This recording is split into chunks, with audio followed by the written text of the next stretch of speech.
Hello, hello, hello. Yes, we are live. I love that, Steven. Um,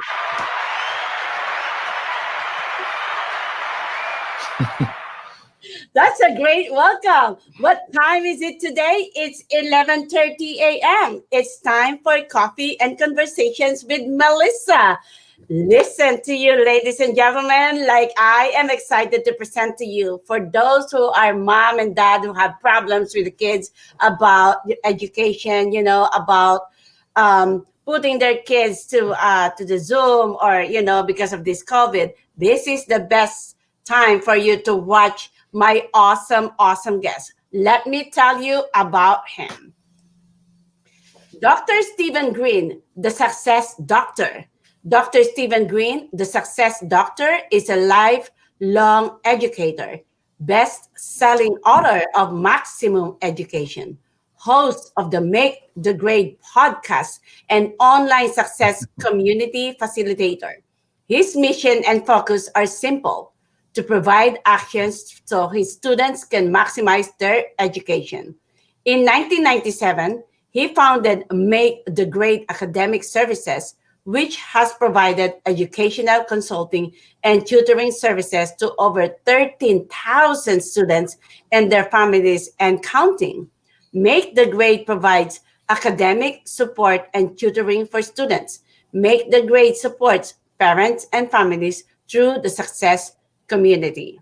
The Make the Grade mission is to provide individualized and personalized instruction to address every student's individual needs and goals to foster lifelong success in and out of the classroom.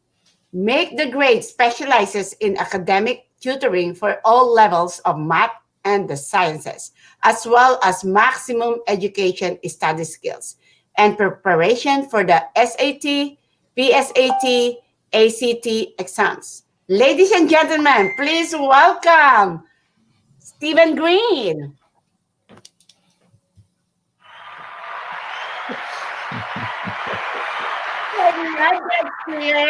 Yeah, well, you got to create our own fans. That was quite an introduction. Yes, Yes. appreciate it, Melissa. Thank you very much. Let me just adjust this here. Yeah, thank you very much. Yeah, I'm excited to have a conversation about you because this is my one of my dilemma. So we are going to talk about how to maximize your child's education in the Mhm. COVID age and in all times. So tell me, Steve, what services do you provide? Relative to families with children, I provide direct tutoring. So, for example, if a child is having trouble with algebra or fifth grade science or reading, that sort of thing. So, I provide one on one direct support. I can do that face to face under normal circumstances or virtually, which is pretty much where everybody's going right now. I've been doing virtual for 8 years, so it's not a new experience for me that way either. Secondly, through the community, it's more of a 24/7 access, and people get support there as well. So basically, short version, I help children get through school, and I help parents help their children get through school. So why did you start your business? Ah, well, that's a long answer, but I'll give you the short one. I was a teacher. I was a teacher for about 12 years. I was a classroom instructor. I taught math, I taught science, I taught chemistry, and I actually was a university professor for some time as well. And basically, I got married. I had to move. When I moved, I had to give up the job, and I started tutoring as a sort of a filler originally while I was looking for a permanent teaching position. Turned out I just had a knack for tutoring, and I had a knack for business, and I built up a pretty decent caseload before I could find a teaching job. Once I got offered one, I was actually making more money tutoring than I would have been teaching. Mm-hmm. We ended up having kids, and I was like a stay-at-home parent for that for years. So it all just worked out. I always intended to go back to the classroom, but never really did, at least not full-time. I've had for short stints and long-term situations, but never full-time anymore. Oh, we have some new guests here. I don't know where you're watching. No, I don't know thank your you. name. Hello, beautiful. Are they talking to me or you, Melissa? Yeah. Probably you. And Bongay, hello. Good Yes. morning, Melissa and Steven. Thank you for watching, Bongay. Hello, Bungai. I just Yeah, appreciate your support, and yeah, I'm happy to support you. I just supported Bungai's one of her charities. yeah. Anyway, yeah, That's so good. that's why I did it. On more of a personal level, I like working with people. I like helping people. It's what I've been doing Yeah. my whole life. Did it as a teacher, do it as a tutor, educator now. It's really rewarding to see people work and succeed and have success. It's just something that never, ever gets old. You are helping the future. Thank you so much for that, Thank Steve. you. You are Yes. really helping the future because the kids is our future, you know? No question about that. Yeah. It's interesting because you really don't know how much you impact people sometimes. I mean, with everything we do, you never know Yeah. what little thing you do Yeah. ends up. I a couple weeks ago I had to go to the supermarket to pick up some food or whatever, and I'm in line, and there's a person behind me. They looked very familiar, but I couldn't place them. And anyway, they said to me, "Aren't you Steve?" And I said, "Yeah." It turns out I had tutored this person when they were in ninth grade biology, and then a couple years later, I worked on with SAT prep. Well, this was about 15 years ago. They went into college, into medical school, into some kind of residency. Now they're a thoracic surgeon operating on people. Wow. Yeah, and Isn't that an achievement? yeah, That is it's really, unbelievable. So obviously, I didn't know when they were ninth grade they were going to become a successful surgeon, but you never know. Sometimes you put things in motion and you introduce people to certain ideas or to other people, and it just grows into takes on a life of its own. yeah, So you're making a big impact to the kids because you're helping them to get better and for the is that's for the future. yes, No? that's the goal. I mean, we deal with it on a day-to-day and a week-to-week basis, but what you're really doing is building a foundation for the long term. Because it isn't just like, let's say your son came to me and said, "Listen, I don't understand this math problem." Well, Yes. of course, the immediate goal is to show him how to do that math problem. But Mm-hmm. really, the goal is to teach them how to do any math problem like that problem or sort of in that family. So you have the one idea, which is to teach the actual specific skill that's going on or Mm-hmm. needed. But then you have the other idea of, hey, let's talk about more of an approach here. Whenever you see a problem like this, what are you going to do? So you're always working on more than one level, and you're always trying to give people long-term skills. That's really the whole idea. Ultimately, at least I think so. So basically, how long have you been doing this? Since 19 25 years, 2 months, and what's today? 20th, Oh, 20 days. what month? Do you remember? What How many month? hours? What time? 11:30. So probably about 6 hours. Yeah. Do No, you remember? I launched tutoring in 1997. So full time I went in 1999. So this is my really been tutoring about 25 years. Wow. So based on this, what is the most common challenge that parents, students bring to you? Uh, Most common, I think, is from the parents' perspective, a frustration, mild or severe, that their children just aren't able to have success in Yeah. general. It might be for many, many reasons. Sometimes it's self-inflicted. The kids just don't try. Sometimes Yep. they feel the teachers aren't effective. I think from the student's perspective, uh, when you get students who are motivated and care, I think it's a matter of trying to put together the details to get to the next level. Sometimes they just, they don't get it explained in a way they can understand.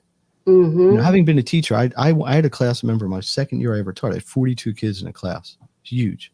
It was like 10 more than you're really allowed to have. And it's very, very difficult to feel like you're reaching every child because not Yeah. everyone learns the same way. Not everybody learns at the same pace.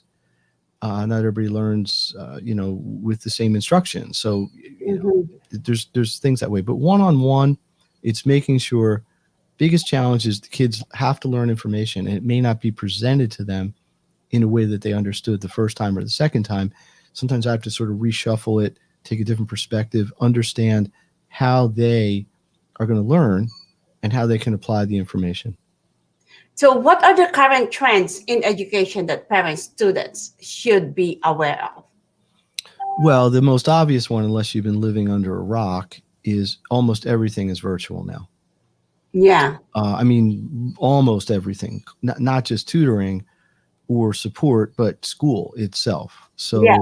kids are staying home, even in some cases, maybe going to school 1 or 2 days a week, etc. But from a delivery standpoint, it's the proliferation of technology in education. You have to keep in mind when I was a teacher, which was in the very very like early 1990s to about 19 early 2000s, they had computers, but they were not really a big part of education. Mm-hmm. It was very expensive. Computers were very expensive. You couldn't really have enough of them for every classroom to have one, let alone every child to have one on their desk. So it was old school. It was old school. We had chalkboards and whiteboards and handouts, and people learned by doing.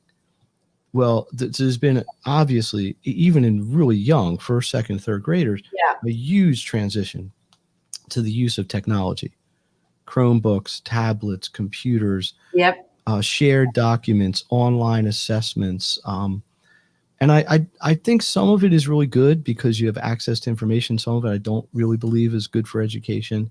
I mean, I have students coming to me and their whole homework is to do like an online test Mm. or an online quiz that Mhm. really is not instructional. They're just memorizing the answers. Yep. So, Yep. you got that piece of it. But anyway, to answer your question, the biggest trend, the biggest mega trend is the introduction of technology. And it's not Yep. bad or good, but it's clearly taken it away from the hands-on instruction we used to have. And then the second one, which is much more recent, which I don't think is going to go back completely no matter what anyway, is the heavy reliance on virtual. And they go hand in hand because everybody didn't have computers. We couldn't do virtual anyway. Yeah. And speaking about that, maybe you can go further. What can you specifically provide families who have children doing virtual learning or hybrid learning or homeschool? The key to it, you got a lot of dynamics, right? You've got kids who got to sit in front of a computer for several hours at a time, Yes. which is not, in my opinion, natural for a 10-year-old. They just need to run around and do things. Mm-hmm. What exacerbates this is the fact that in many cases the parents are home trying to do their jobs or their businesses, right? So Mm-hmm. you've got this sort of double challenge. You've got the kids who don't want to sit still, and Yeah. you got parents who are in another room or maybe even the same room or in the basement or I don't know where, trying to make sales calls or trying to manage their business or relationships or work with other people. And it's just very, very difficult. So my answer is this. You have to have a very clear and a very usable structure in your house. If you think about it, when a kid goes to school, it is very, very structured. Their timetable, you have bells, you go to class a certain time, you leave a certain time. Timing is structured. The way a class is run is typically fairly structured, if not very structured. That doesn't usually exist at home. We don't have bells at home, right? Nobody rings a bell, hey, math starting, whatever, science ends. Right, it doesn't happen that way.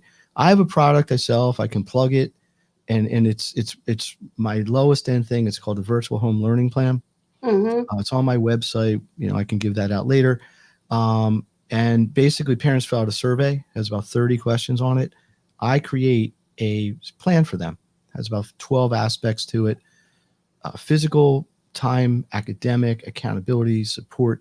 All these different things they would need to have a successful or really successful home learning situation. Wow. What do you think? Where do you see education in the future? Well, if you'd asked me that even 10 years ago, I don't think I would have said there'd be so much online learning. Yeah. But obviously now there is. And that's not all because of this whole quarantine and shut in and COVID realities. Yeah. I think there's going to be a greater and greater reliance on technology because the youth, and this is not bad, are growing up with it. We're Yeah. finally at a point where almost every kid who's in school now probably has a cell phone, maybe not a first grader, but grew up with it in hand. This whole, Yes. I get lost between millennials and Generation X and Yes. whatever, but we've reached a point where pretty much every kid born after about 2008 or so, are the ones who are in school now, are just so comfortable with tech. They have no stigma with it at all. The parents are the ones saying, I don't know how to turn my computer on, or I don't know how to run this program. So there's no reason not to utilize it. I Yeah. worry that it takes away the human element of teaching, because when everything is standardized on a computer, you lose that ability for a teacher to try to reach a kid individually. Because as I said a while ago, not everybody learns the same way. People need different motivators and different triggers and different prompts. I think that's one thing. I think the other side of it is I believe we're going to start to see, even within a classroom, more individual pacing of things, because that's one of the things that can be done with tech that isn't. So let's say you have I'll just say a math class with 20 kids in it. With the tech, there's really no reason anymore that everybody has to be learning the same thing at the same time. Mm-hmm. So let's say you have a topic, I don't know, graphing lines. 2 kids pick it up right away. Hey, I get it. I don't need any more work on this. They can move ahead to the next topic. Okay. Whereas maybe you get 5 or 10 people who just need more work on it. They need more remediation. They need more practice. So you can start to differentiate the class, because the instruction doesn't necessarily have to come singularly from the teacher. One more thing, we're going to see a huge proliferation in what's being called asynchronous education, which is a fancy way of saying classes taught on video, recorded, and then are on-demand access. So I have a bunch of these. I've created classes, or really courses. People can go on and access whenever. They can do it in the middle of the night. They can do it 2 in the afternoon. And I think you're going to start to see school start to do that as well. A teacher might just record a lecture on, I don't know, whatever, Revolutionary War, and a kid can watch it whenever, the time comes to do it. And a lot of homeschooling based things are already doing this. This is not science fiction 20 years out stuff. But I think you're going to see it more and more in mainstream public education as well. How about with the span of the students? Is it better to do the Zoom than in person? What's the difference? I think it's you're talking about tutoring or school, or both? both, because do you do tutoring in person? I think you do in Zoom. I have for many, many years. And right now, no, because everything's online. Because just of the realities of what's going on in life. But that's not because I don't want to or the kids don't want to. It's just a safety concern, right? Yeah.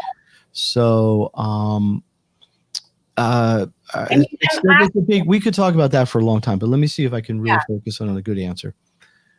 I believe there are more advantages of personal teaching than there are advantages to online only. However, because a lot of the kids I work with, I have relationships with. I'm seeing them once a week for weeks, or what. But if you're good at teaching online, I think you can really accomplish a lot. Mm-hmm. If you're not, it's difficult. It's harder to teach online than it is to teach face-to-face, I believe. But once you get good at it and you understand how to do it, there are a few advantages of teaching online that I'll tell you that you can't do live in a face-to-face. For example, I had a student, what's today? Friday? Yeah, Wednesday. Lose track, right? And a lot of kids do this with working on Zoom, or I have other platforms as well. You can record the lesson. Yes. So the student at the beginning, they turn on record. They record our whole lesson. They can watch it again or watch parts of it, whatever's helpful to them. We don't really do that live. I don't set up a video recorder in my school or in my office. Mm-hmm. The other thing is it's much, much easier to keep track of things. I do a lot of things on whiteboards and on screen sharing that we can take screenshots of, or we can get pictures of. And the same thing, you have that as a permanent file. No. That doesn't usually happen in live education, although it could if a kid pulls out a phone and takes a picture of the board. So there is some advantage to the live. The other big advantage is, you got kids. How many hours do you spend driving? Before, a year ago from now, how many hours were you spending a day or a week driving your kids all over Pennsylvania to soccer and gymnastics and art class and dance, whatever? So from a parent's perspective, online's a lot more convenient. There's no travel.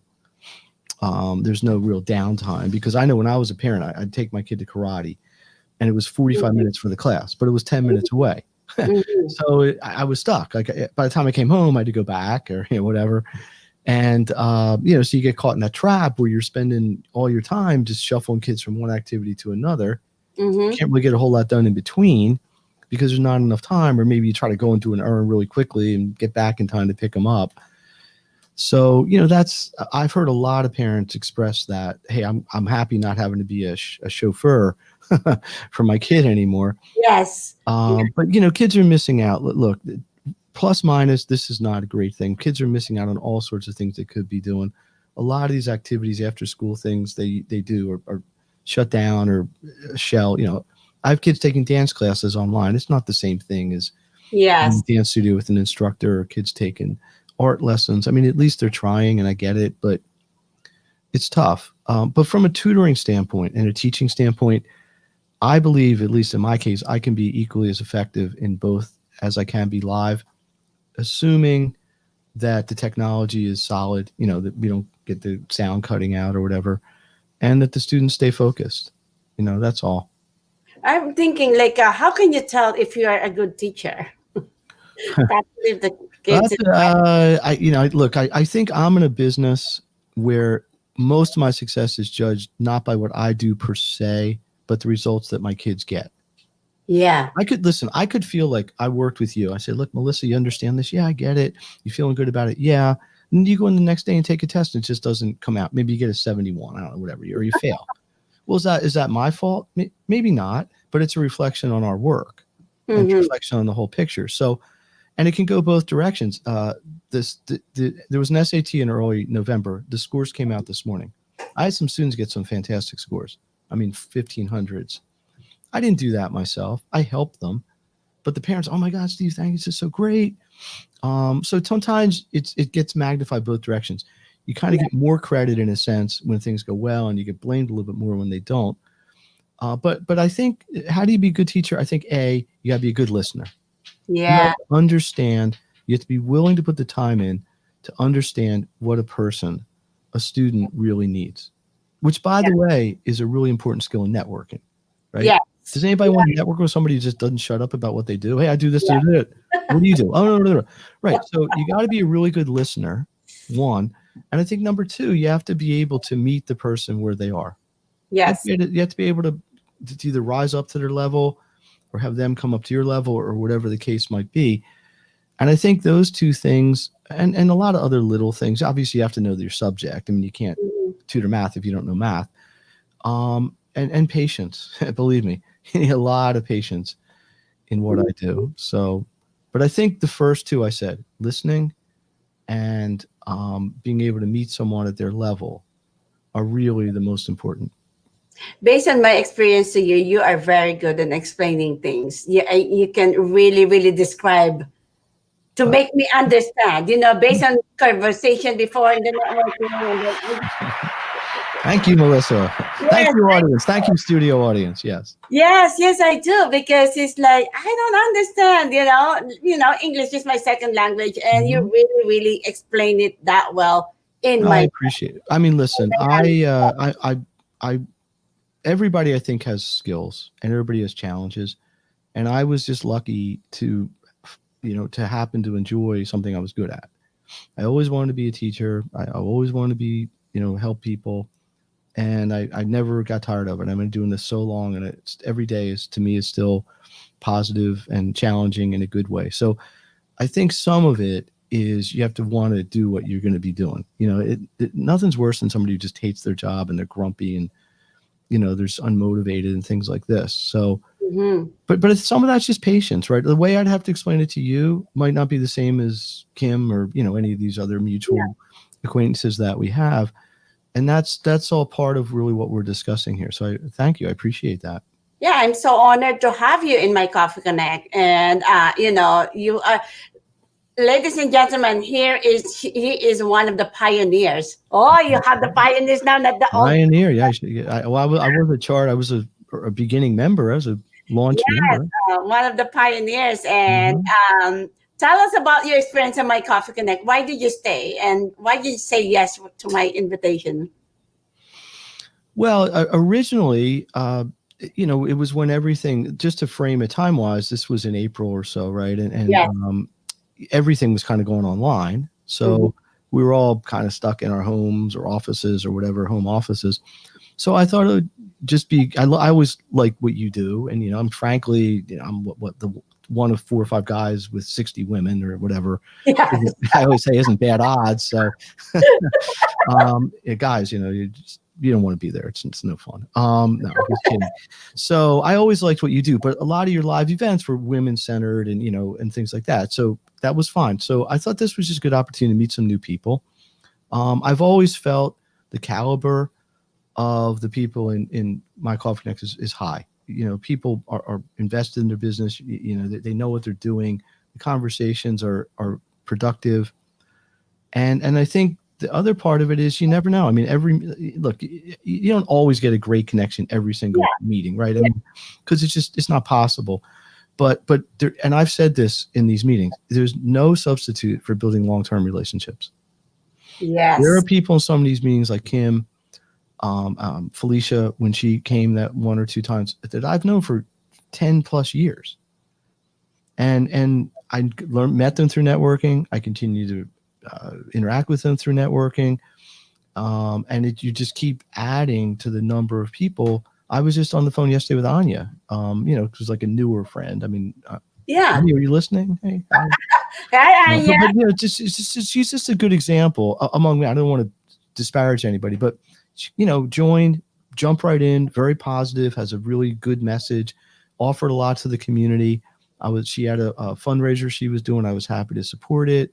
Mm-hmm. We've been talking about that a little bit. She's kind of plugged in because she has children about the age of my demographic. So, there's a lot we can do to help each other. And it's just a good example. I mean, there's been a lot of people in my Coffee Connect. Oh, hi. I know.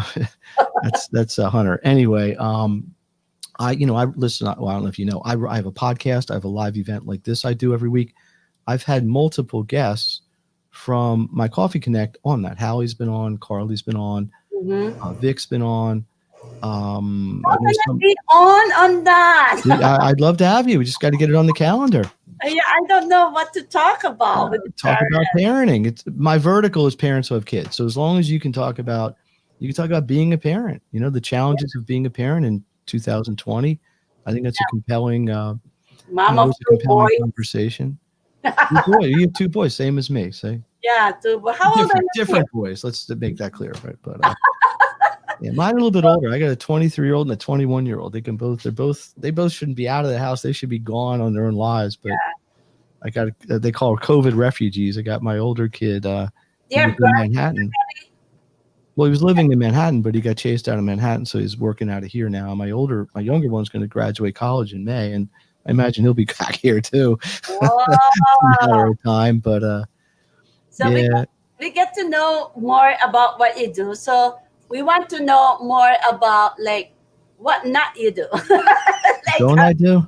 Yeah. I don't like to clean the bathroom. My wife's all I don't like to clean. I get a dish, I just put it in the sink. I'm not great at that. I just never really was. I got too many things on my mind. No, seriously, I think it's important. And I brought this up on Tuesday when I hosted. We didn't even talk about that. Thank you for that opportunity. I think it's important to focus on a narrow band of things. I don't think it's. Yes. I think obviously there's a million things you could do in your life, right? There's thousands of opportunities. I mean, there's whatever, business-wise, hobby-wise. But I would rather be excellent at 1 or 2 things. Yes. And hang my hat on that and have my reputation as that. Even if I could talk about 12 other things. Yes. And then to be mediocre or maybe even good at 20 things. And I think it's important to brand yourself and this is what I do. You hear Steve, you think of education, not whatever. So I'm not, I never had a business class in my life. I don't do accounting. I try not to do things I'm not good at. And I offload that, I hire people to do it, or I delegate it, things like this. Social media, I'm kind of fringe. That's the most important thing. Yes. Yeah. So I think it's important to understand where your abilities end and where it's important to bring in people who have more talent than you to do it, business wise and also personal life, Yes. So I think, but the other thing I'll say is I think it's important to balance, you know, I think it's important to not work all day, every day. I think you need to do the things you like to do. I mean, in my case, I like to exercise. I like music. Those are probably, I like to cook. Those are probably my three things I do. I want to taste your food. Well, Someday. if we ever meet again live, I will bring some. I got a ton of it because I've been cooking a lot, and we Yeah. bought one of those like air vacuum sealer things. Is that really good? I Oh, really yeah, want to. I you don't have it you yet. can't buy a cheap one. If you go cheap with it and buy like the $50 one, they break. So you got to Okay. invest a little bit of cash and buy more like a $200 or $300 one. But they're great. There's food Oh, stores. We cook big pots of stuff, and we got it all around the house. And yeah, works great. that is really good. So, Unsolicited advertisement there for vacuum sealing devices. Yeah. But you so gotta want to cook. Like you don't put leftovers in them really. It's like I made this giant pot of chili last week, and oh, I love chili, but I don't eat spicy food. Is it spicy? I would say medium, at Medium? least in my Okay. case. So yes, So listen, tell us. I it's, want to know what do you do before teaching? basically I was in did a couple things. I was in school. I mean, I basically went from high school to college to graduate school to teaching. While I was in college and graduate school, I was a musician. I actually played in a band. Mm-hmm. You know, I Oh, I forgot about that. Please, please, please. Do you have the guitar? uh-oh. Give us Yeah, I do have my guitar. So that was really my other hobby. I mean, I had all kinds of odd jobs work because I basically put myself through college and graduate school. I didn't, my parents didn't pay for me. So I had worked a lot in the summer. There was a lifeguard. I worked in landscape. I don't remember what I did. I worked one wow, year delivering. landscape. I was delivering plants for a landscape company. Yeah, so I did all these, but they weren't like career moves. They were just to make whatever money I could make just to pay my rent and stuff. When I went back to school, I delivered pizza for a long time at a pizzeria. When I was in graduate school in New Brunswick, I lived over right next to a pizzeria, and they were looking for a delivery person. So Mm, I happen to have a car. Most college, graduate school people don't. So it was actually pretty good money. that's Paid very the rent. That was the biggest challenge, making sure I had enough money on the 30th for that month, for the next month.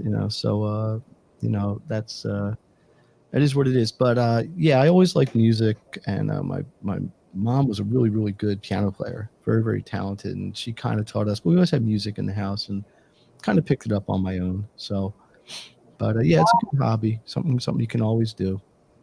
We had an awesome, awesome conversation, and thank you for helping the parents to understand the needs of their kids. And thank Mhm. you for, helping the future. Like you are really, really a great addition for helping the future. So we have more guests here. Maria Wirt. Good to Oh, listen in. Thank you. hello, Thank Marie. you. Actually, I was going to reach out to you later today. So, Yeah. one of You our need new to reach. friends I met on Tuesday. Yes. Yes, yes. You need to reach out to each other about this business owners Hmm. trade alliance that is very, very awesome. They are my business spotlight last, I think, yesterday. Ah, Yes, yes. So yeah, Fast and Furious, these business spotlights, Melissa. You got to take a break. yeah, it's a Monday to Friday is what I do. Yeah, okay. The, I, I appreciate it. looking forward for the everyday 30 minutes, like Hmm. what you call this health and wellness, because it's part of what I want to do for myself.